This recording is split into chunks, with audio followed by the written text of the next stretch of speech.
ഇന്ന് നമ്മൾ എത്തിയിരിക്കുന്നത് തമിഴ്നാട്ടിലെ ചരിത്രത്തിൻ്റെ ഹൃദയഭാഗമായ തഞ്ചാവൂരിലുള്ള അതിമനോഹരമായ മറാത്ത കൊട്ടാരത്തിലാണ്. നൂറ്റാണ്ടുകളുടെ പഴക്കവും രാജകീയ പാരമ്പര്യവും കലയും സംസ്കാരവും ഒരുമിച്ച് കാണാൻ കഴിയുന്ന ഒരു അത്ഭുത സ്ഥലമാണിത്. ഈ ആർട്ട് ഗാലറിയുടെ ഔദ്യോഗിക പേര് രാജരാജ ചോള ആർട്ട് ഗാലറി എന്നാണ്. എന്നാൽ നാട്ടുകാർ ഇതിനെ തഞ്ചാവൂർ കലൈക്കുടം എന്നും വിളിക്കാറുണ്ട്.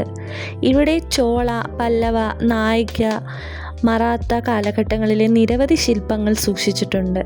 അവിടുത്തെ മറ്റൊരു പ്രത്യേകതയാണ് സരസ്വതി മഹൽ ലൈബ്രറി. അവിടെ പുരാതനമായ നിറയെ താളിയോല ഗ്രന്ഥങ്ങളും മറ്റും സൂക്ഷിച്ചിട്ടുണ്ട്. അവിടെ വീഡിയോഗ്രാഫി അലൗഡ് അല്ല. ഈ കൊട്ടാരത്തിലെ മറ്റൊരു പ്രത്യേകതയാണ് തിമിംഗലത്തിൻ്റെ അസ്ഥികൂടം. ഇത് ഏകദേശം 92 അടി നീളമുള്ള ഒരു ബാലീൻ വെയിലിൻ്റെ അസ്ഥികൂടമാണ്. 1955 ഫെബ്രുവരി 26 തമിഴ്നാട്ടിലെ തരംഗമ്പാടി കടൽ തീരത്തടിഞ്ഞ ഈ തിമിംഗലത്തിൻ്റെ അസ്ഥികൂടങ്ങളാണ് പിന്നീട് തഞ്ചാവൂർ മറാത്ത കൊട്ടാരത്തിലേക്ക് കൊണ്ടുവന്ന് പ്രദർശനത്തിനായി സൂക്ഷിച്ചത്. ദർബാർ ഹാളിൻ്റെ പണി നടക്കുന്നതുകൊണ്ട് അങ്ങോട്ട് ആർക്കും പ്രവേശനമില്ല.